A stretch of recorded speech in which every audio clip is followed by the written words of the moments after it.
ओम नमो भगवते वासुदेवाय।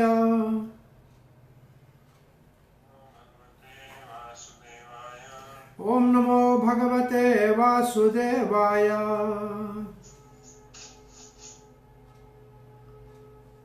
ओम नमो भगवते वासुदेवाय।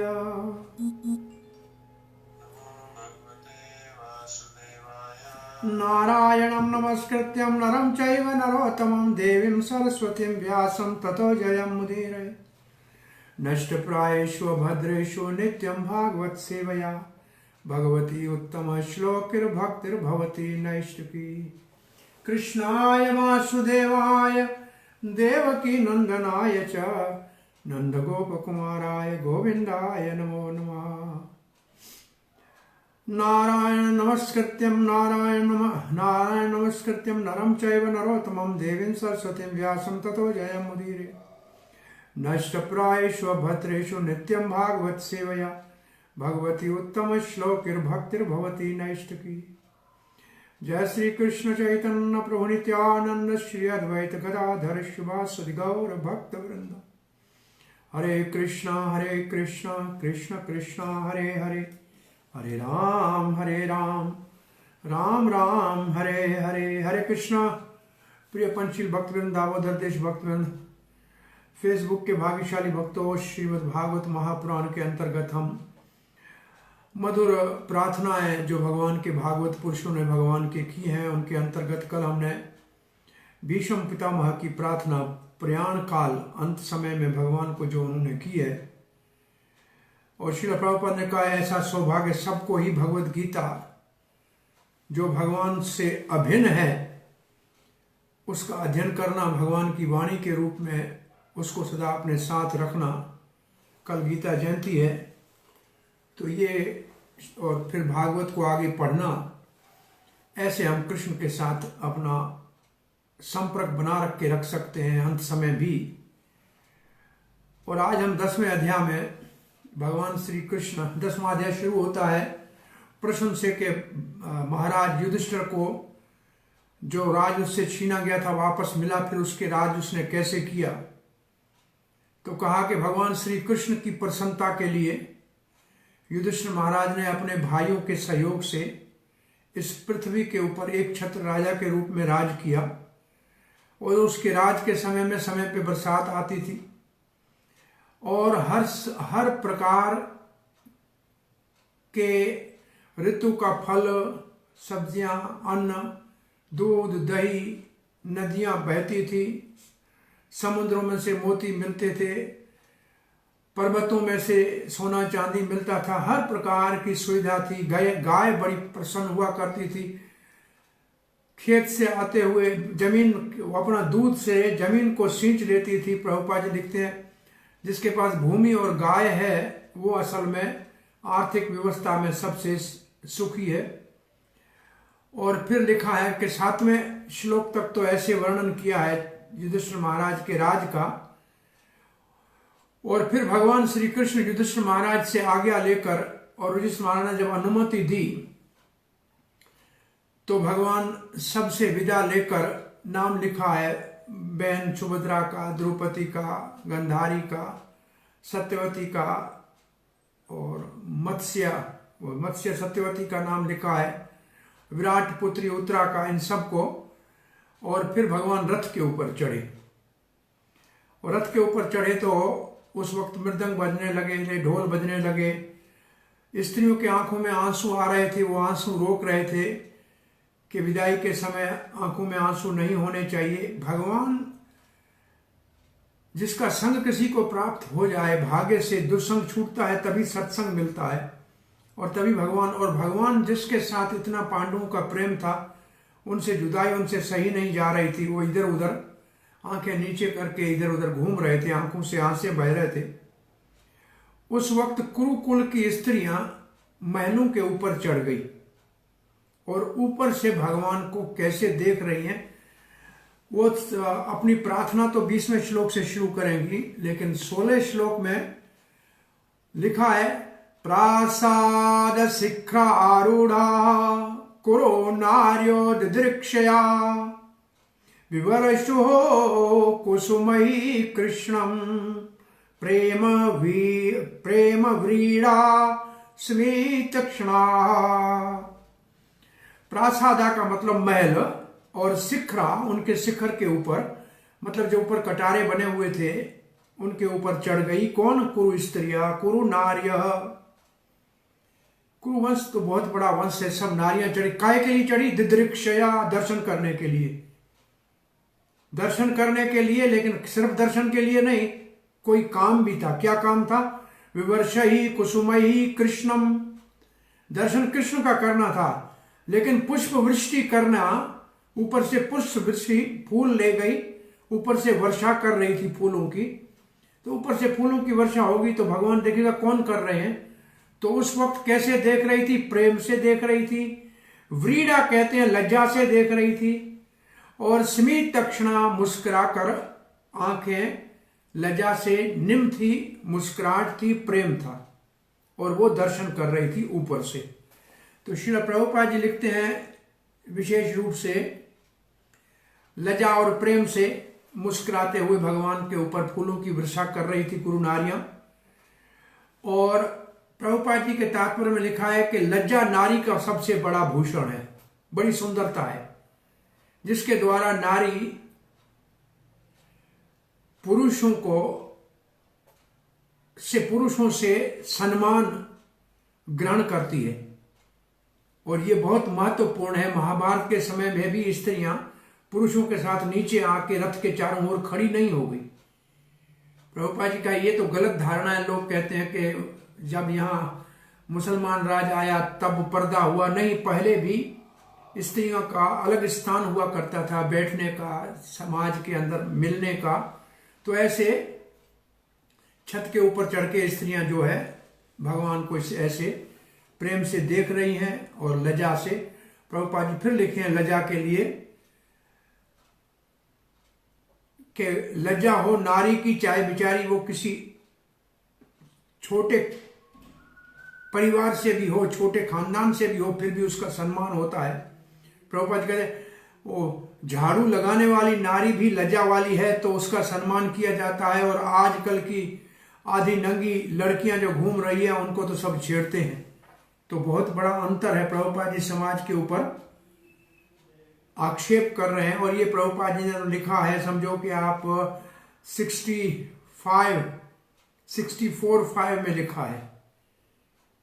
65 में तो उन्होंने पहला अपना 65 में, हाँ 66 में पहला अपना पुस्तक दिया था लाल बहादुर शास्त्री मान्य को, भागवत का। तो ये समझो कि 60s के लास्ट पार्ट में लिख रहे हैं। तब उनको ये सभ्यता इतनी गिरी हुई दिख रही थी। आज 60 सालों के बाद, 70 सालों के बाद तो कितनी धज्जियां उड़ी होंगी। और फिर प्रभुपाद जी लिखते हैं जो भारत के ऋषि हैं उन्होंने असल में हमको आत्मा की दृष्टि सिखाई है। शरीर तो मिट्टी का बना हुआ है, मिट्टी का पुतला है, ये तो पंच तत्वों का बना हुआ है। इसलिए आत्मा के स्तर के ऊपर हमारी सभ्यता स्तर है। ये आत्मा है जो सुंदर है, उसकी सुंदरता को समझने वाले बुद्धिमान है। यही वेदों की वास्तविक व्यापक दृष्टि है। परंतु आजकल अज्ञान और अंधकार के कारण लोगों को ये सब जानकारी है नहीं। और फिर उदाहरण देते हैं वैसे, इसलिए वेदों ने ऐसे हमको समझाया, नारी मक्खन के समान है और पुरुष आग के समान है, दोनों निकट आएंगे तो निश्चित रूप से, और नारी आग के समान है, पुरुष मक्खन के समान है, दोनों अगर निकट आएंगे तो मक्खन पिघल जाएगा। इसलिए समाज को सुरक्षित रखने के लिए समाज में दूरियां और नारी के लज्जा का भूषण ये बहुत महत्वपूर्ण। भीष्म पितामह की शिक्षाओं में भी नारी की धर्म का शिक्षा में नारी की लज्जा का बड़ा महत्व है। अब क्योंकि कुरु नारियां जिसका अब प्रार्थना करके जिसकी महिमा गाएंगी उसका दर्शन करें कि वो कैसे है। तो इस वक्त हमने देखा वो ऊपर चढ़ गई, तो नीचे क्या देख रही है? सीतात्पतरम जगराह मुक्ता दाम विभूषितम रतन दंडम गुड़ाकेश प्रिय प्रियमसय प्रियतमसय। भगवान रथ के ऊपर विराजमान है और गुड़ाकेश अर्जुन। शीत आत्पत्र, शीत आत्पत्र कहते हैं छत्र को, जैसे छाता होता है और बहुत सुंदर सफेद छाता, उसके ऊपर हीरे माणक मोती लगे हुए थे और रतन का दंड था। वो बड़े प्रेम के साथ अर्जुन, जिसका कृष्ण बहुत प्रिय है, उसके ऊपर छत्र धारण करके, भगवान के ऊपर छत्र अर्जुन ने धारण किया हुआ था। और श्रील प्रभुपाद लिखते हैं इतने हीरे मोती माणक, ये सब प्रकार, ये सब चीजें प्रकृति देती है और यही किसी समृद्धिशाली अर्थव्यवस्था की पहचान है। इतना सुंदर। अब फिर कहते हैं आजकल ये गत्थे के प्लेट के ऊपर खाने वाले सोने चांदी को के बर्तनों को भूल गए और समझ रहे हैं कि हम बहुत बड़ी प्रगति कर चुके हैं। ये मूर्खता है। और कौन दिख रहा था भगवान के रथ के ऊपर? देखो, भगवान का वर्णन करने से पहले भगवान के भक्तों का वर्णन हो रहा है। ऊधव सात्विकश्चैव व्यजने परमाद्भुत व्यजने परमाद्भुते विक्रियमाणः कुसुमैः रेजे मधुपति पथि। भगवान हमेशा ये दो साथी साथ रखते हैं। प्रभुपाद जी कह रहे थे, एक तो बुद्धिमान मंत्री उद्धव है, कभी भी कोई आवश्यकता है, मंत्रणा लेनी है तो उद्धव मंत्री है। वह वृष्णि नाम परवरो, वृष्णि में, और उद्धव बृहस्पति शिष्य साक्षात, और भगवान का सखा है, दैत्य सखा है। और दूसरा है सात्यकी, जो अर्जुन का शिष्य है। महाभारत में 5 पांडवों के साथ यही एक जीवित बचा था। और ये यदुवंशी बहुत बड़ा महारथी है, ये भगवान का जैसे अंग रक्षक की तरह साथ है। तो ये दो क्या कर रहे हैं? इनके हाथ में बड़े बड़े पंखे हैं, व्यंजन और परम अद्भुत है। अद्भुत का मतलब है कि वो रत्नों से जड़े हुए हैं, बहुत सुंदर व्यंजन है। विक्रियमाणा कुसुमई, और भगवान उस वक्त, प्रभुपाद जी ने लिखा है कि उनके रथ के ऊपर फूल इतने बरसे थे कि उसके ऊपर भगवान बैठे थे। चक्रवर्ती पाद रहे, रास्ते में फूलों की इतनी वर्षा की थी कि भगवान का रथ उन फूलों के ऊपर से चल के जा रहा था। रेजे मधुपति, मधुपति भगवान श्री कृष्ण का नाम, पथि मतलब रास्ते में, मधुपति श्री कृष्ण के रास्ते में कुसुमई, बहुत ज्यादा फूल की वर्षा की हुई थी, उसके ऊपर से आगे भगवान जा रहे थे। और उस वक्त क्या हो रहा था? उस वक्त एक ध्वनि हो रही थी। नारियां प्रार्थना करें उससे पहले, आशोर्यंता शीश सत्यास तत्र तत्र द्वेजिरिताः नानुरूपानुरूपश्च निर्गुणश्च गुणात्मनः। आशूर्यमाना, आवाज आ रहा था, सुनने में आ रहा था। क्या? आशीष, ब्राह्मण जो है आशीष दे रहे थे, सुखी रहो हे यदुनंदन, सुखी रहो, कृष्ण सुखी रहो। सत्यास, आशीषा सत्यास, वो सत्य कह रहे थे, जो सत्य कह रहे थे, वेदों के वाक्य कह रहे थे। तत्र तत्र, यहां वहां जहां देखो, द्विजिराता द्विजिरता, बड़े बड़े विद्वान पंडित गा रहे थे। बोले वो कैसे लग रहा था? सुखदेव कहते नानुरूप, अनुरूप, वो भगवान के अनुरूप नहीं था। भगवान को क्या कहोगे सुखी हो? वो तो सदा आनंद में रहते हैं, वो है ही सच्चित आनंद मूर्ति, तो उसको सुखी कैसे रखोगे? तो इसका मतलब उनके अनुरूप नहीं थे। वो तो भगवान है, परम पुरुष है, उसको आशीर्वाद की क्या जरूरत है? परंतु ये रूप भी अनुरूप भी थे। क्यों? इसलिए कि भक्तों के साथ भगवान जो निर्गुण है, तीनों गुणों से परे है, उनमें इतने सगुण हैं, इतने सुंदर गुण हैं कि भक्तों की आशीर्वाद दे रहे। तो भगवान भी कह रहे थे आपकी कृपा और आशीर्वाद से मैं सुखी हूं, सब परिवार यदुवंश कुशल से है। तो ये भक्त और भगवान के बीच में परस्पर इसलिए अनुरूप भी थे और अनुरूप नहीं भी थे। तो इसका ये भाव है।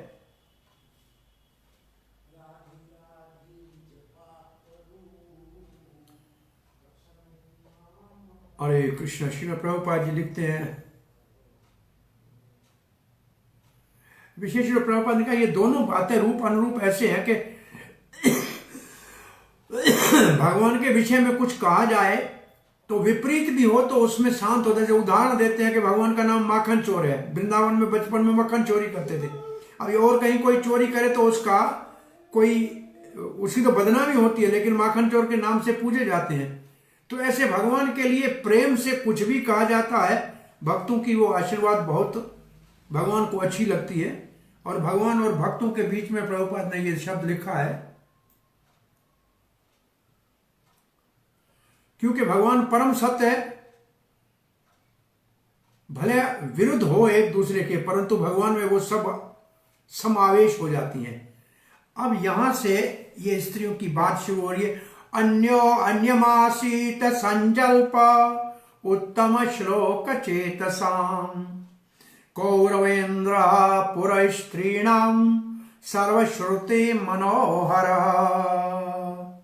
अन्यो अन्य एक दूसरे को, ऊपर खड़ी थी, बहुत सारी थी, एक दूसरे को आसीत संजल्प, जहां बैठी हुई थी तो एक दूसरे से बातचीत कर रही थी। संजलिप का मतलब सम्यक जल्प, अच्छी बातचीत कर रही थी। किसके विषय में? उत्तम श्लोक चेतसाम, उत्तम श्लोक भगवान जिसके सुंदर वेदों में जिनका वर्णन किया गया है विशेष श्लोकों के द्वारा, और चेतसाम का मतलब जिनका चित्त उस उत्तम श्लोक में आसक्त है। कौरवेंद्रिय पुरस्त्री, कौरवेंद्रिय इसका मतलब सामने स्त्री, कौरवेंद्र मतलब कुरुवंश के राजाओं की, बड़े बड़े महावीरों की पत्नियां थी। स्त्रीण सर्वश्रुति मनोहर, सर्वश्रुति मनोहर का मतलब दो है। एक तो ये जो बात कर रही थी ये तो स्त्रियां थी, कोई वेद पढ़ी हुई नहीं थी, लेकिन उनकी बातें वेद के समान मन को मीठी लगने वाली थी और कानों को बड़ी रसीली लगती थी और वेद के वाक्य के समान थी। तो यहां चक्रवर्ती पाद लिखते हैं, कौरवेंद्र नारियां कृष्ण के ऊपर पूर्ण उसके चिंतन में तलीन थी और आपस में जो कृष्ण के विषय में बात कर रही थी वो मन और कानों को रस देने वाली थी। और इसका दूसरा भाव है उपनिषद और वेदों का सार थी। श्री प्रभुपाद जी लिखते हैं, भगवत गीता में तो लिखा है कि वेदों का उद्देश्य श्री कृष्ण की महिमा को गाना। वेद हो, रामायण हो, महाभारत हो, भागवत हो, इन सब में भगवान की महिमा लिखी है। ये सामान्य स्त्रियां हैं, ये कुरुराज कुल की स्त्रियां हैं। उनकी जो भगवान की ये प्रार्थना है ये वेदों की वाणी के समान और उससे भी महान है। जो भगवान के विषय में गाया जाए उसको श्रुति मंत्र कहा जाता है। और प्रभुपाद जी कहते हैं, हमारे गौड़ी में आचार्य में आज का जो भजन था नरोत्तम दास ठाकुर का गाया जा रहा था, वृंदावन रमणीय स्थान, ये नरोत्तम दास ठाकुर का भजन है। और चक्रवर्ती पाद कहते हैं ये असल में है तो सामान्य बंगाली भाषा में, लेकिन ये है वेदों का सार, ये है श्रुति के मंत्रों के समान। तो ऐसे भक्तों के हृदय में भगवान की कृपा से ये सब श्रुति के मंत्र अपने आप प्रकट हो जाते हैं। और प्रभुपाद जी लिखते हैं कि इन नारियों की महिमा जो ये गा रही थी कृष्ण की, वो ब्राह्मणों के आशीर्वाद और महिमा से अधिक मधुर थी। अब क्या कह रही हैं? पहला श्लोक 21वें में शांत भाव में भगवान की के जैसे प्रलय होती है, भगवान आदि पुरुष है, उसका वर्णन कर रही है। और ये नारी ऐसे विषय का वर्णन कर रही है जो बड़े बड़े विद्वानों को भी समझ में नहीं आएगा। सवई कीलायम पुरुष पुरातनो य एक आसीत अविशेष आत्मनि अग्रे गुणेभ्यो जगतात्मनीश्वरे निमीलितात्मना निशि सुप्त शक्तिशो। स इशारा करती है उंगली से ऐसे नीचे रथ के ऊपर, वो सफेद अर्जुन के हाथ में छाता लिया हुआ है, उसके नीचे जो मंद मंद मुस्कुरा रहे हैं श्याम सुंदर बैठे हुए हैं, और एक तरफ उद्धव और एक तरफ सात्यकी खड़े हैं व्यंजन लेके। वो जो है पुरुष, वही हम इस बात को स्मरण कर रही हैं। कहां से सुना था? व्यास आदि से सुना है हमने। व्यास देव तो घर में आते थे, कौरवों के सभा में व्यास देव आया करते थे, सत्यवती के पुत्र थे, बुलाते थे, आते थे, तो उनसे हमने सुना है क्या? कील अयम, यही निश्चित रूप से यही है वो। कौन? पुरुष पुरातन, जो आदि पुरुष है, जो सृष्टि करता है, जो सृष्टि से पहले होता है और सारी सृष्टि प्रलय के समय जिसमें समा जाती है, वो यही है। ये बहुत बड़ी बात कह रही है।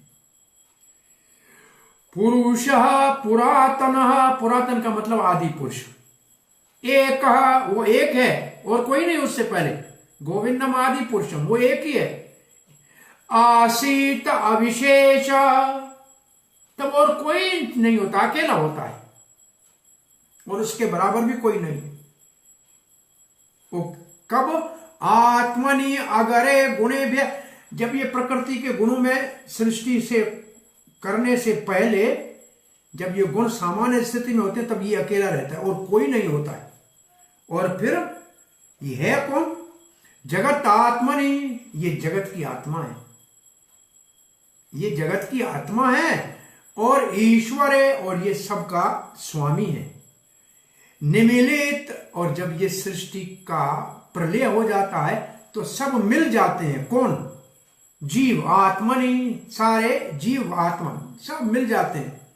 निशि सुप्ता, जैसे रात को कोई सो जाता है। शक्तिशु, उनकी सारी शक्तियां उस वक्त शरीर समाप्त हो जाते हैं सूक्ष्म शरीर में, वो सब इस भगवान में प्रवेश कर जाते हैं। प्रलय के समय मुक्त नहीं हो जाते हैं, प्रलय के समय सिविल प्रवेश करते हैं। दोबारा सृष्टि होती है तो जहां जहां जो उनके कर्म थे उनके अनुसार नया शरीर मिलेगा। जैसे हम रात को सो जाते हैं, सुबह उठते हैं, जो काम जहां छोड़ा था वहां से शुरू करते हैं। तो यहां इस श्लोक का अर्थ हुआ, यही है वो पुरातन परम पुरुष भगवान जिसको हम याद करते हैं। निश्चित रूप से ये वही है जो प्रकृति के गुणों में क्षोभ हुआ उससे पहले अकेले थे, और जब प्रलय होती है तो सभी इसमें समा जाते हैं। चक्रवर्ती पाल लिखते हैं, गुणों के क्षोभ से पहले यही परम पुरुष अकेले थे और प्रलय के बाद सभी जीव इसी में समा जाते हैं। यही जगत का ईश्वर है। तो पहले शांत रति, शांत भाव, 5 भावों में शांत भाव के स्तर के ऊपर बात कर रही हैं कि ये है परम पुरुष। अविशेष का मतलब इसकी और कोई विस्तार नहीं थे, उस वक्त वे अकेले थे। या अविशेष का अर्थ है इसके समान और कोई नहीं है, इसकी किसी से तुलना नहीं की जा सकती, क्योंकि ये अकेले ही थे। और ये हमने व्यास से सुना है। निश्चित रूप से हम इस बात को जानती हैं कि कृष्ण जो ये है ना, यही वो पुरुष है जो सृष्टि से पहले है और प्रलय के समय सब इसी में समा जाते हैं। चक्रवर्ती पाल उंगली का इशारा करके कृष्ण की ओर बता रहे, एक दूसरे को कह रहे हैं ये वही है। गुणों में क्षोभ होने से पहले ये अकेला था और प्रलय के समय सभी इसमें समा जाते हैं। ये ईश्वर है, ये प्रकृति का स्वामी है, ये जगत आत्मनि है। जीव बेचारा अज्ञानता में होता है, प्रलय के समय भी मुक्त नहीं होता है, समाप्त नहीं होता है। वो सुपथ शक्तिशु उसकी शक्तियां सुपथ हो जाती हैं, वो सूक्ष्म शरीर में रहता है और दोबारा जब सृष्टि होती है तो फिर दोबारा उसका जन्म होता है। अब एक और अर्थ चक्रवर्ती पाद कहते हैं, इसका एक अर्थ ऐसा और हो सकता है, कृष्ण आदि पुरुष है, गुणों के क्षोभ से पहले थे, अपने स्वरूप में थे, जैसे गोविंदम आदि पुरुषम, जो अभी अपने भक्त, जो बहुत से अपने भक्तों के साथ लीलाएं कर रहे हैं अपने स्वरूप में, वही अकेले थे। बाकी सृष्टि के विषय में बात है। प्रभुपाद जी तो इसको ये तो नंबर बता रहे हैं कि 2 प्रकार की प्रलय होती हैं। 2 प्रकार, एक ब्रह्मा जी के रात की प्रलय, जैसे प्रभुपाद ने लिखा, एक प्रलय होती है जब ब्रह्मा जी का दिन पूरा होता है, रात होती है, वो भी है 4 करोड़ साल, तब एक प्रलय हो जाती है। और इसके डबल हो जाएगा दिन रात ब्रह्मा जी का, और ऐसे दिन रात के हिसाब से हो जाएंगे 30 दिन का महीना, 12 महीने का साल, और ब्रह्मा जी रहते हैं 100 साल। तो प्रभुपाद जी लिखते हैं ये इसका डबल को 30, 12, 100 से गुणा करो, इतने सालों के बाद महाप्रलय होती है। और जब महाप्रलय होती है तो वो सारा महत्त्व और सारे जीव तत्व ये सब भगवान में समा जाते हैं, गर्भोदक्षाई विष्णु में सब ये समा जाते हैं। क्योंकि सृष्टि होती है तो गर्भोदक्षाई के पेट में से निकलते हैं, तो ये सब भगवान में समा जाते हैं। और उस वक्त ये सब सोए होते हैं, सुषुप्ति शक्ति इनकी सोई होती है। और फिर दोबारा जब ये सृष्टि तो निरंतर चलती रहती है, प्रलय होगी फिर सृष्टि होगी, फिर रहेगी कुछ समय, फिर प्रलय होगी, फिर सृष्टि होगी। तो प्रभुपाद जी लिखते हैं कि भगवान आदि पुरुष पहले थे। श्रुति में भी ऐसा लिखा है कि भगवान विष्णु जब ना ब्रह्मा था ना शंकर था, तब अकेले भगवान, ये उस भगवान की बात कर रहे हैं जो सृष्टि कर रहा है यहाँ भाई महाविष्णु। लेकिन उस कृष्ण तो आदि पुरुष इनसे भी पहले है। और फिर प्रभुपाद जी लिखते हैं कि वो कारण सागर में सोए हैं और उनके रोम रोम स्कोप से एक एक ब्रह्मांड निकलता है जो कारण सागर में घूमता फिरता है। और फिर उसके एक एक ब्रह्मांड में एक गर्भोदक्षाई विष्णु जाता है। फिर इस तरीके से जैसे एक बरगद का पेड़, पीपल का पेड़ का बीज में से कितने पीपल के पेड़ होते हैं, ऐसे कितने ही ब्रह्मांड वहां से निकलते हैं। लेकिन वो कौन है? ये जो महाविष्णु है, ये कौन है? कारण दक्षाई विष्णु कौन है? तो प्रभुपाद ब्रह्मा संहिता में लिखा है, कारण जले जो सोता है विष्णु, वो भगवान श्री कृष्ण का एक विस्तार है, अंश है, कला है। गोविंद आदि पुरुष जो है, भगवान गोविंद जो आदि पुरुष है महाविष्णु, उसका कारण भी श्री कृष्ण है।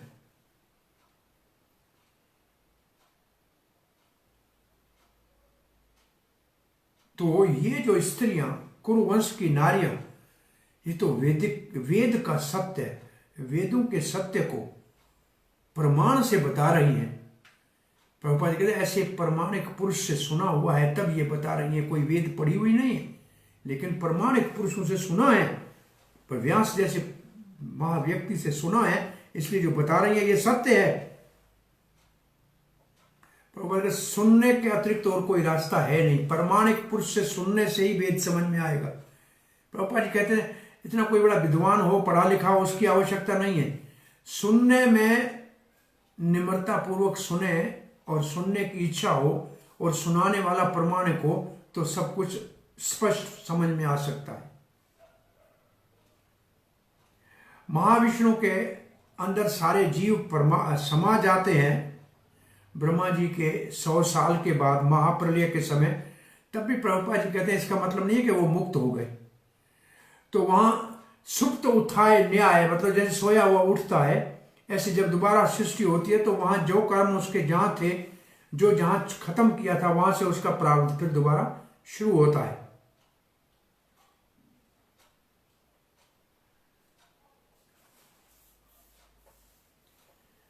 भगवत गीता में भी ये लिखा है, बार बार प्रलय होती है, महाप्रलय होती है, फिर वह जी भूत ग्रामम, फिर दोबारा उसकी सृष्टि होती रहती है। तो प्रभुपाद जी 8वें अध्याय भगवत गीता से उदाहरण दे रहे हैं।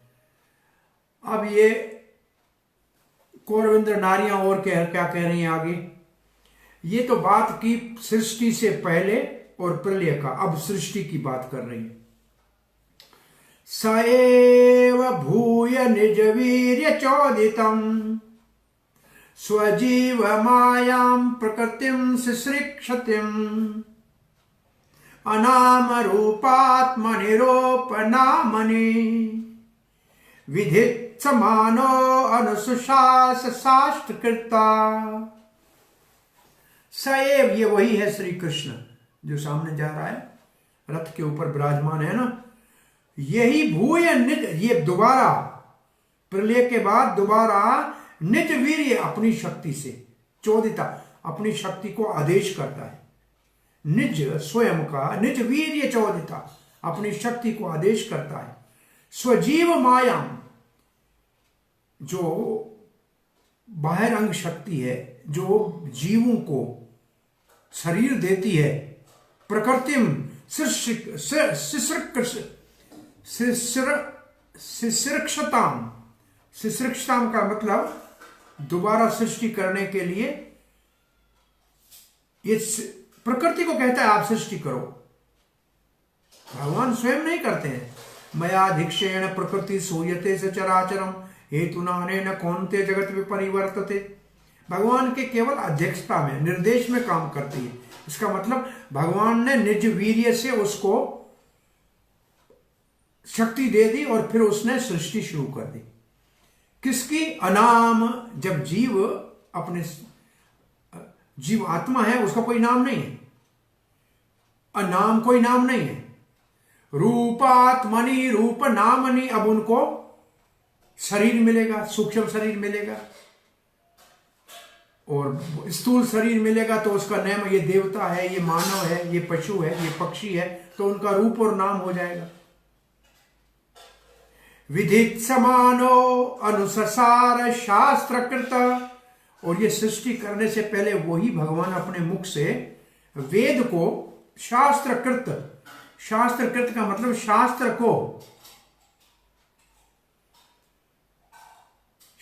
को प्रकट करते हैं कि ये माया के मोह से बचकर वापस मेरे पास आ जाए। तो ये सृष्टि की लीला की बात कर रही हैं।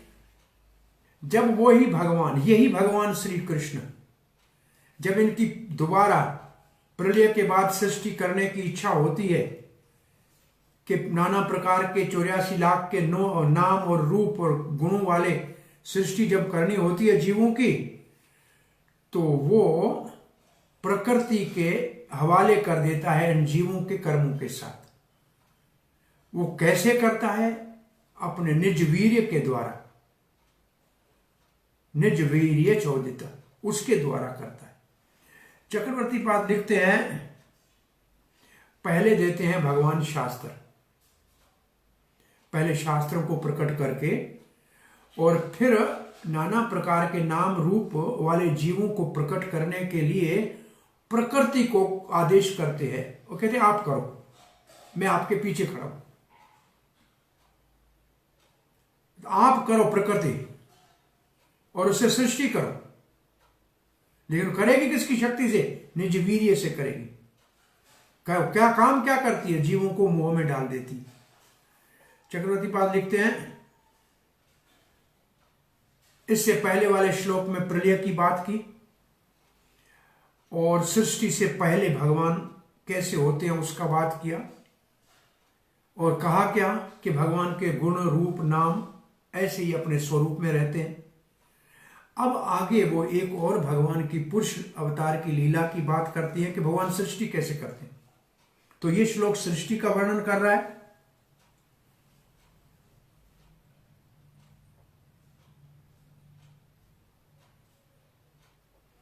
ये भी भगवान की नित्य लीला है। प्रभुपाद जी कहते सृष्टि लीला भी है, रास लीला भी है, सब नित्य लीलाएं हैं, ये हमेशा होती रहती है। महाविष्णु अपने श्वास से पहले वेदों को प्रकट करता है, शास्त्र कृत, और उसके बाद प्रकृति को शक्ति देके कहता है अब आप सृष्टि करो। तो प्रकृति के पीछे कैसे चलता है? बोला निज वीर्य चोद, अपनी शक्ति देके कहता है अब ये सृष्टि आप करो। और करती क्या? निज जीव माया, जीवों को माया में डालती है ये प्रकृति। और कौन से रूप देता है? देवता है, मानव है, पशु है, ऐसे इनके नाम रूप देती है। लेकिन वेद क्यों देती है?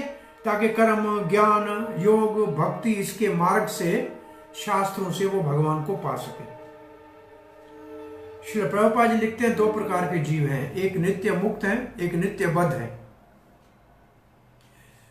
नित्य मुक्त भगवान के धाम में सदा रहते हैं, भगवान के साथ रहते हैं, जहां भगवान जाए वहां जा भी सकते हैं, किसी भी लोक में जा सकते हैं। एक नित्य बद्ध है, बधे हुए हैं अपने कर्मों से, फिर प्रकृति के 3 गुणों से। तो यहां जो नित्य मुक्त है वो तो नित्य मुक्त है, परंतु जो नित्य बद्ध है, नित्य मुक्त है ना, भगवान के साथ हमेशा सेवा में लगे होते हैं, उनके साथ भगवान का आदान प्रदान हमेशा रहता है, और दिव्य स्तर की सेवा में भगवान के साथ रहते हैं। वो भौतिक सृष्टि के कार्यों से परे। परंतु जो नित्य बद्ध है वो है बाह्यरंग शक्ति के अधीन, और बाह्यरंग शक्ति का काम है असल में उनको सुधारना, क्योंकि वो भगवान के धर्म के नियमों के विरुद्ध है। भगवान जो पिता है उनको भूलकर वो इस संसार में स्वयं स्वामी बनने चाहते हैं, इसलिए माया ऐसे भूले भटके जीवों को सुधारने के लिए है। वो समझते हैं कि हम प्रकृति की का ही पैदाइश है और इसी में रहेंगे और यही सुखी रहेंगे और यही खाएंगे पिएंगे मौज करेंगे। पता नहीं लगता है कि एक समय सब कुछ समाप्त हो जाएगा। लोग ऐसे समझते हैं कि हम सदा यहां रह जाएंगे। भगवत गीता में भगवान ने कहा है ये तो कल्प में ब्रह्मा जी के दिन के ऊपर के बाद सृष्टि सब समाप्त होती है, फिर कल्पांतर दोबारा सृष्टि होती है। ये 9 के 7 की बात कर रहे हैं। यहां शब्द भूय प्रभुपाद जी के लिखते हैं, भूयो का मतलब है पुनः भगवान सृष्टि करते हैं। इसका मतलब ये सृष्टि होती है, फिर रहती है कुछ समय, फिर प्रलय होती है और ये फिर सृष्टि होती है। ये भी नित्य चल रही है, ये नित्य चल रही है। और कैसे चल रही है? भगवान की शक्ति के द्वारा। ऐसे क्यों भगवान कर रहे हैं? बद्ध जीवों को एक मौका देने के लिए, एक अवसर देने के लिए। उनके लिए वेद पुराण दिया है, साधु संत दिया है, गुरुदेव दिए हैं, जिनके आश्रय लेकर शास्त्र की शिक्षा का मार्ग माया से मुक्त होकर और भगवान के धाम चला जाए। इसीलिए सृष्टि करते। सृष्टि भी भगवान की करुणा है, कृपा है। प्रलय काल में सोए हुए जीव को उठाकर और वेद शास्त्र देकर, साधु संत नित्य मुक्तों को भेजकर मार्गदर्शन का व्यवस्था करते हैं, लेकिन सुधारने के लिए, दंडित करने के लिए माया उनको सुधारने का प्रयास भी करती है। तो दोनों काम साथ चलते हैं।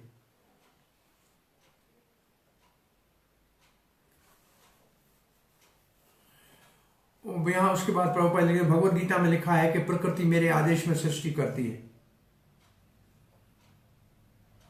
अब रूप नाम की बात कर रहे हैं। प्रभुपाद कहते हैं जो जीव है उसका कोई रूप नाम नहीं है, परंतु जब वो प्रकृति का स्वामी बनने का प्रयास करता है और भोग करने की झूठी इच्छा उसके अंदर आती है, तो उसको नाना प्रकार के शरीरों में डाला जाता है।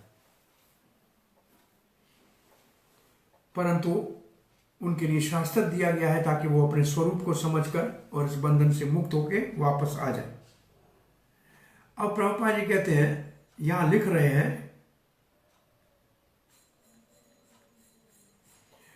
यहां झूठे नामों में संसार इतना बंधा हुआ है। जहां शरीर का जन्म हुआ वो देश हो गया, जिसके घर में हो गया वो जाति हो गई, और फिर इस तरीके से प्रभुपाद जी लिखते हैं आधुनिक ये जो वो राष्ट्रवाद है। फिर आगे कहते हैं कि कई समाज में ऐसे वाद आ गए हैं, ये साम्यवाद आ गया, ये पूंजीवाद आ गया, ये राष्ट्रवाद आ गया। तो ऐसे जितने वाद है ये सब शरीरों के झूठे नाम है, और इन सब इज्म के द्वारा जो हमारी शक्ति है, जिसके द्वारा भगवान की प्राप्ति करनी चाहिए, वो व्यर्थ चली जा रही। और इसी कारण से लोग सत्य शास्त्र का श्रवण करने में रुचि नहीं रखते। गीता वितरण करने के लिए जाते हैं, लेने को तैयार नहीं है। ऐसा अद्भुत शास्त्र है जो जीवन बदल सकता है, भगवान की वाणी है, लेकिन लोगों को लेने में आश्चर्य लगता है कि मोबाइल को रिफिल हर महीने में 200-300 का करने को तैयार है, और उसमें बेकार की बातें ही ज्यादा करनी है। और ये भगवान का एक बार गीता लो और सारे जीवन पढ़ते रहो, और भगवान से रोज बात होती रहे, उसको लेने में लोग बहुत कंजूसी करते हैं। तो भगवान शिक्षा देश काल के अनुसार देते हैं, जो कहीं लोगों को उतनी शिक्षा दी जितने के वो योग्य थे। प्रभुपाद जी कहते हैं परंतु भगवत गीता जो है वो मानव समाज के लिए, मानव मात्र के लिए है, परंतु माया ने लोगों को इतना मोहित कर रखा है कि भगवत गीता को पढ़ने में रुचि लोगों की नहीं है। पहले भगवत गीता पढ़ लें, पारंगत हो जाएं, तो फिर भागवत को पढ़ें। लेकिन दुर्भाग्य है कि जन्म मृत्यु के चक्कर में भटकते हुए, दुनिया में झूठे भोग के पीछे भागते हुए लोग भगवत गीता का सहारा नहीं ले रहे। प्रतिवर्ष गीता का इस महीने में वितरण करने का एक बहुत बड़ा संकल्प कृष्ण भावना अमृत संघ के भक्त लेते हैं, लोगों तक पहुंचाने का प्रयास करते हैं। फिर भी लोग मानो 10 में एक मुश्किल से लेता है, 10 के पास जाते हैं तो एक लेता है, 20-25 के बाद एक लेता है। कुछ ऐसे उधार भी हैं जो 1 के बजाय 100 लेते हैं, 100 के बजाय 1000 लेते हैं, ऐसे भी हैं। कुछ देवताई पुरुष हैं जिनको दूसरों को देने के उत्साह भी है, और कुछ ऐसे हैं जिनके पास इतना पैसा पड़ा है लेकिन एक भी नहीं लेंगे। तो ये सब इस दुनिया के अंदर माया का खेल है। हमको अपने गीता को, पुस्तक के वितरण करने के कार्य को और तीव्र गति से करना चाहिए। भगवान कहते हैं जो मेरे इस गीता के संदेश को श्रद्धालुओं तक पहुंचाता है, उससे ज्यादा कोई मुझे प्रिय ना था, न है, न भविष्य में होगा। तो कैसे भी हमको ये कार्य करना चाहिए। हम अब आगे के श्लोक को पढ़ने जा रहे हैं। सवा अयम यत् पदम अत्र सूरयो जितेन्द्रिया निर्जितमा तरीश्वनः पश्यन्ति भक्त्या उत किलात्मलात्मना ननवेश सत्वं परिमार्ष्टुं हरति। सवई, वो जो अर्जुन जिसके साथ है ना, जो अर्जुन का सखा माना जाता है, जिसके ऊपर छाता अर्जुन लेके खड़ा है, सवई अयम, वही है ये जिसको यद पदम, जिसके चरण कमलों को, सूर्य, बड़े बड़े देवता और भक्तगण, सूर्य वैसे देवता को कहते हैं और सूर्य भक्तों को भी कहते हैं। कैसे देव भक्त, कैसे जितेंद्रिय, जिन्होंने अपने इंद्रियों को वश में कर लिया। कैसे इंद्रियों को वश में करते हैं? निर्जित मात्रस्य निर्जित मात्रीश्वन, प्राणों को वश में करके। प्राणों को वश में करेंगे तो इंद्रियां वश में होंगी। क्या करते हैं वो? पश्यन्ति भक्त्या, वो शुद्ध भक्ति के द्वारा देखते हैं क्या? भगवान के चरण कमल, भगवान का मुखमंडल। तो क्या करते, ये जितेंद्रिय क्या करती है? प्राण वश में करते हैं तो क्या होता है? होता है उत्कलिता मलात्मन, जो हृदय के ऊपर मैल है वो सब साफ हो जाता है, वो बिल्कुल निर्मल हो जाते हैं। तब वो भगवान को देख सकते हैं। ननवेश, और कोई रास्ता नहीं है, केवल भक्ति मात्र से। ये मत समझना कि प्राणायाम करने से भगवान मिलेंगे, ये मत समझना कि योग करने से भगवान मिलेंगे। भगवान मिलेंगे भक्ति से केवल। क्यों?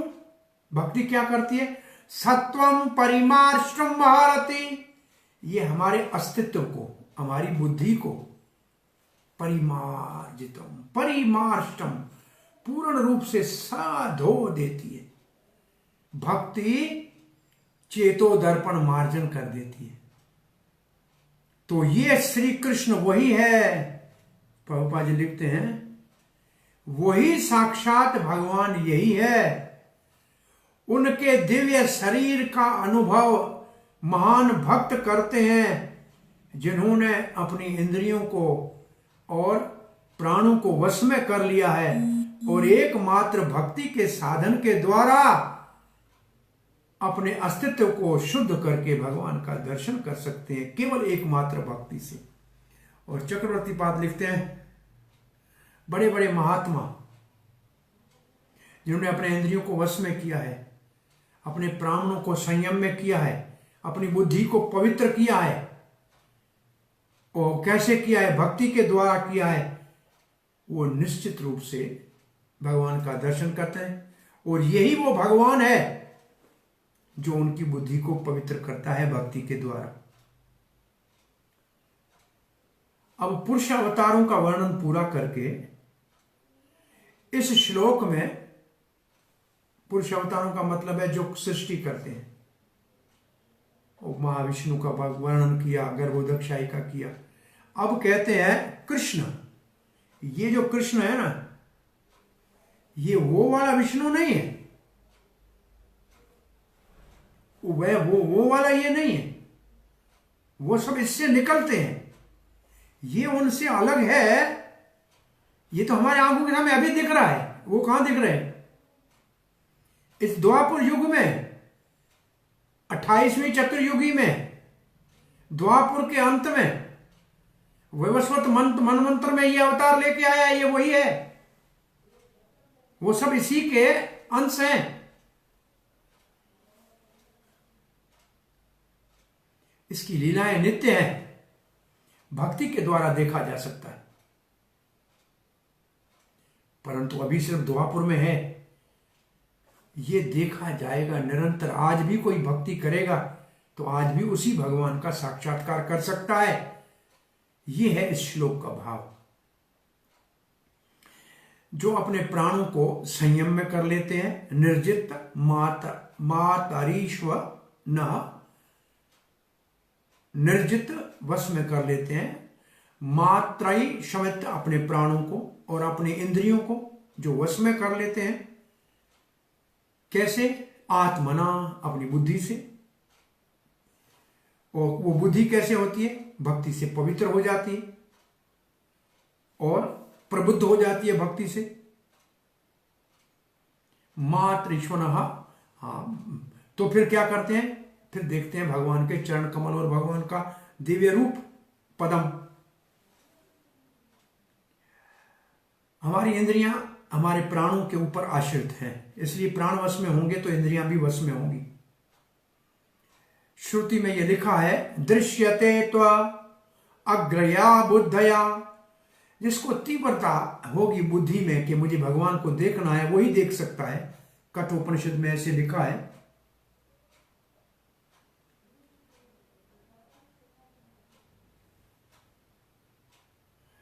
फिर इस श्लोक में ये कुरु नारियां कह रही है, कुरुवंश की कुरुवेंद्र नारियां कह रही है,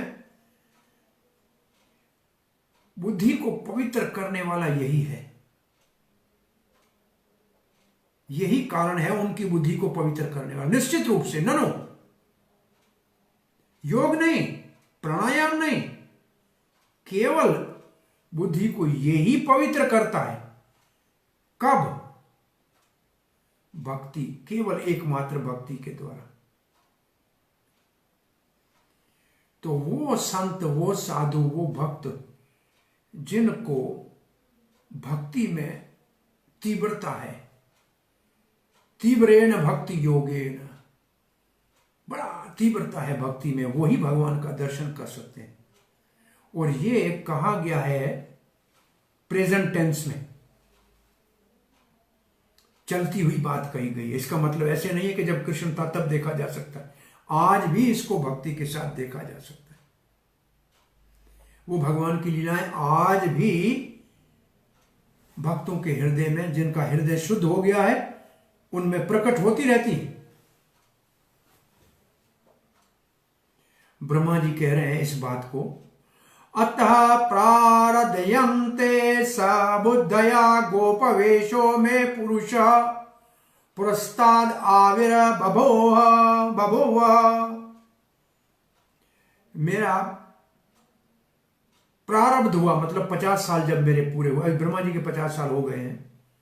जब मेरे 50 साल पूरे हुए तो मैंने गोप वेश में श्री कृष्ण का दर्शन किया।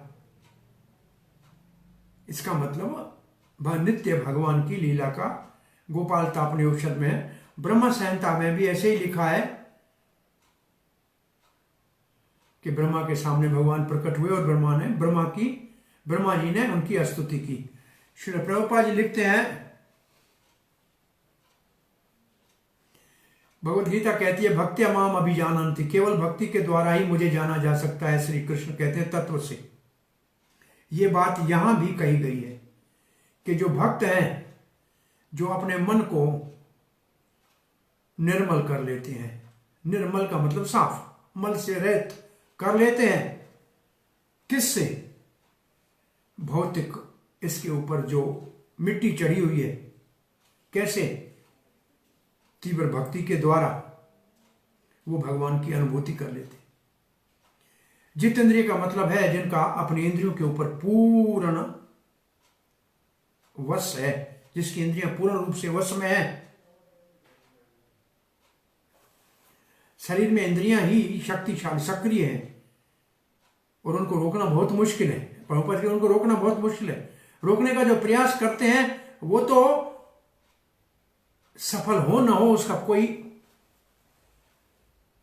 विश्वास नहीं किया जा सकता है। भौतिक प्रकार से इसको कृत्रिम रूप से वश में करने का प्रयास करेंगे तो विश्वामित्र ने बहुत बड़ा तपस्या की, लेकिन मेनका आई तो सारे इंद्रियों का जो वश में की हुई थी वो लुभायित, लालायित हो गई मेनका की तरफ और शकुंतला का जन्म हुआ। उद्देश्य तो इसका भी कोई विशेष था, शकुंतला के द्वारा भरत का जन्म हो, जो महाराज भरत का वंश चलेगा, ये भरत वंश जिसके अंदर ये पांडवों का जन्म हुआ है। परंतु कहने का तात्पर्य प्रभुपाद जी का ये है कि कृत्रिम रूप से इंद्रियों को वश में करना सफलता नहीं देता है। पर तो ये इंद्रियां अगर भगवान की सेवा में लगाई जाए, जैसे भगवत गीता में लिखा है, रसोवयमस्य परम दृष्टवा निवर्तते। अगर उत्तम सुख मिल गया इंद्रियों को, और वो परम रस है कृष्ण, क्योंकि वो है अखिल रस अमृत मूर्ति, उसकी जिसको अनुभूति हो गई, उसकी सेवा में जिसको सुख मिल गया, वो फिर तुच्छ इंद्रियों के भोग की तरफ नहीं भागेगा। तो प्रभुपाद लिखते हैं ये बहुत बड़ा अंतर है। कृत्रिम रूप से इंद्रियों को वश में करना और भक्ति से इंद्रियों को सेवा में लगाने में बहुत बड़ा अंतर है। तो ये भक्ति जो है निष्क्रियता नहीं है, ये सक्रियता है। जो चीज भगवान की सेवा में की जाए वो पवित्र हो जाती है तत्काल। चीजें भौतिक हम समझते हैं क्योंकि अज्ञानता है। आज प्रभुपाद जी कह रहे थे भाई संसार झूठा कैसे हो सकता है? भाई सूर्य सच्चा है तो सूर्य की किरणें झूठी हैं क्या? सूर्य की किरणें सच्ची हैं कि झूठी हैं? झूठी कैसे हैं? सच्ची हैं। तो ये प्रकृति भी भगवान की शक्ति है तो सच्ची है। तो ये भगवान की सेवा में लगाएंगे तो ये सच्ची हो जाएगी, और अपनी सेवा में लगाएंगे तो झूठी हो जाएगी। झूठी हो जाएगा मतलब है हमको झूठे रास्ते पे ले जाएगी। अब प्रभुपाद जी लिखते हैं कि बड़े बड़े ज्ञानी जब तक वासुदेव सर्वमिति के लिए बड़ा अभ्यास और प्रयास करके वेद वाच कर नहीं पहुंचेंगे तब तक सफलता नहीं मिलेगी। ये श्लोक 7वें अध्याय का प्रभुपाद ने यह लिखा है, बहुनाम जन्मनाम अंते ज्ञानवान माम प्रपद्यन्ते वासुदेव सर्वमिति स महात्मा सदुर्लभ।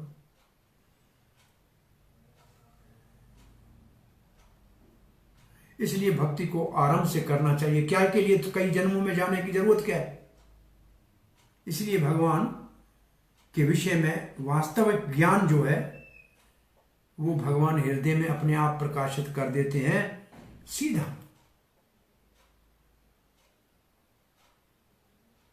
और इंद्रियां अपने आप बहुत सरलता से वश में हो जाती हैं जब भगवान की कृपा होती है। तो ये बात लिखी है, the factual knowledge become revealed in the heart of a devotee due to the dictation by the Lord from within। एक बार श्रील प्रभुपाद से एक पत्रकार पूछने आए थे कि इस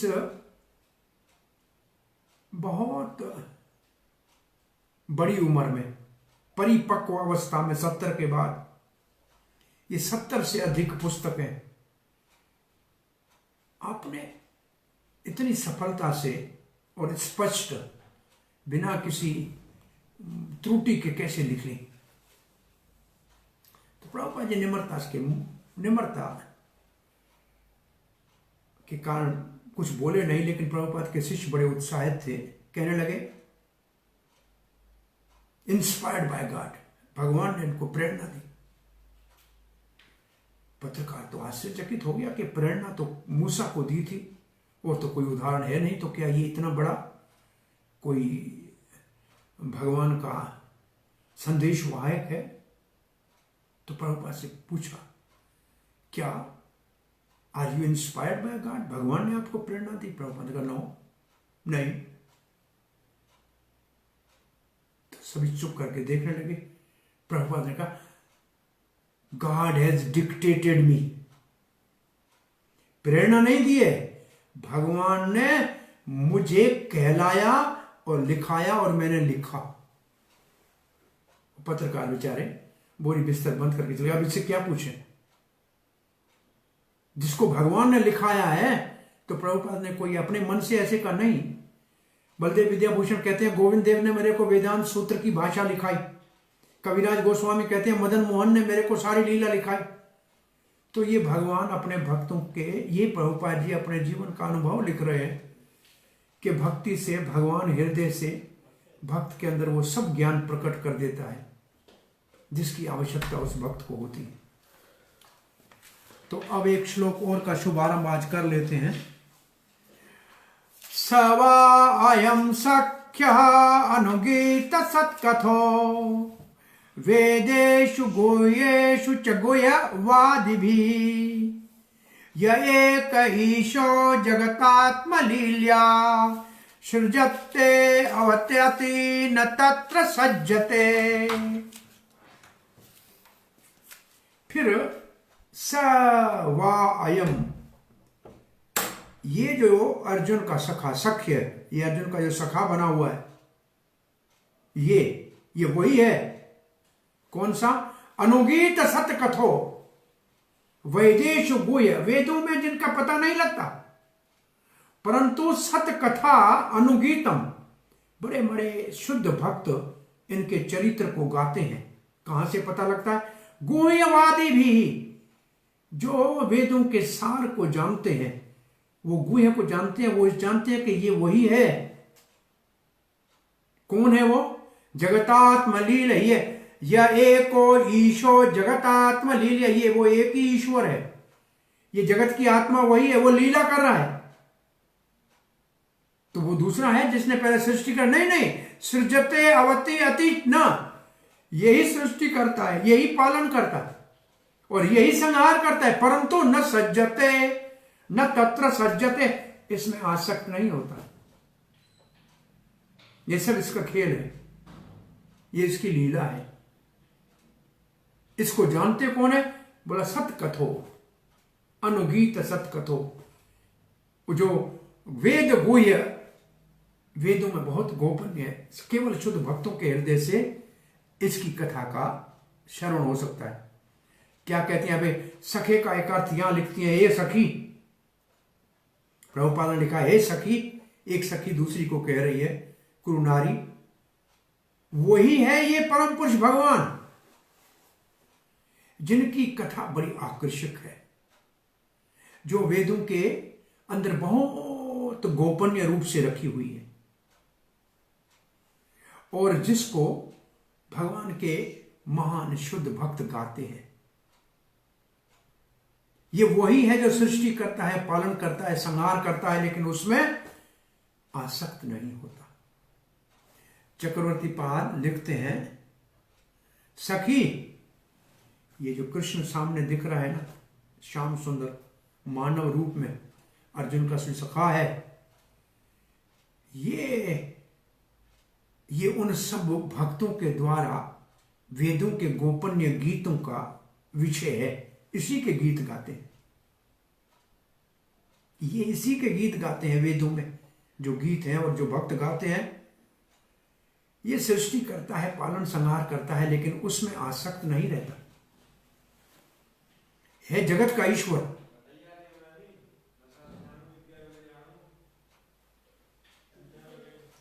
तो इनके गोपनीय जो लीलाएं हैं वो गोपनीय भक्तों को ही पता है। इनकी अंतरंग लीलाओं का पता अब देखिए, बहुत सारे दुनिया के अंदर धर्म वाले मानने वाले हैं, लेकिन लीलाओं के बारे में किसी के पास कुछ भी जानकारी नहीं। सृष्टि के बारे में जानकारी है, कह सकते हैं कैसे सृष्टि की, प्रलय कैसे होती है कह सकते हैं, स्वर्ग नरक क्या है कह सकते हैं, लीला क्या है किसी को मालूम नहीं। लीला केवल गोपनीय भक्त भगवान के जो हैं वही गोपनीय लीलाओं का वर्णन कर सकते हैं। ये जो अर्जुन का सखा है, ये जो मानव रूप में यहां सामने खड़ा है, यही तो विषय है गुह्यवादी भी जो जो जो जो लीलाओं का वर्णन करते हैं, इसी की लीलाओं का वर्णन करते हैं। ये शास्त्रों में वेदों में है, लेकिन बहुत गुह्य है। यही है सृष्टि करता, यही है महान, यही है जगत का ईश्वर, पर किसी में आसक्त नहीं है। भक्तों में आसक्त है, इसलिए भक्त इसकी लीलाओं का वर्णन करते हैं। अब श्रील प्रभुपाद जी का तात्पर्य इसके ऊपर कल पढ़ेंगे। प्रभुपाद जी लिखते हैं, यहां लिखा है कौन गाते हैं, तो सुखदेव गोस्वामी, कुमार, कपिल, प्रहलाद, जनक, बलि और 12 महाजनों के नाम लिखे हैं। तो यहां से कल कथा को आगे करेंगे। मैं समझता हूं कल हो जानी चाहिए इनकी प्रार्थनाएं पूरी। हरे कृष्ण, धन्यवाद, हरि बोल। कोई प्रश्न जिज्ञासा है?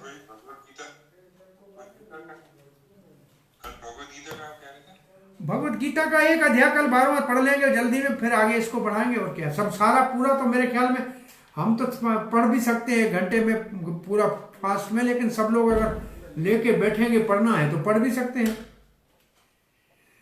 ग्रुप में डाल के देख लीजिए क्या है, तो कल देख लेंगे। पूरी पढ़नी है तो पूरी पढ़ेंगे, नहीं तो एक अध्याय पढ़ेंगे 10 मिनट में हो जाएगा, फिर इस कथा को आगे बढ़ाएंगे, जैसे आपकी इच्छा हो।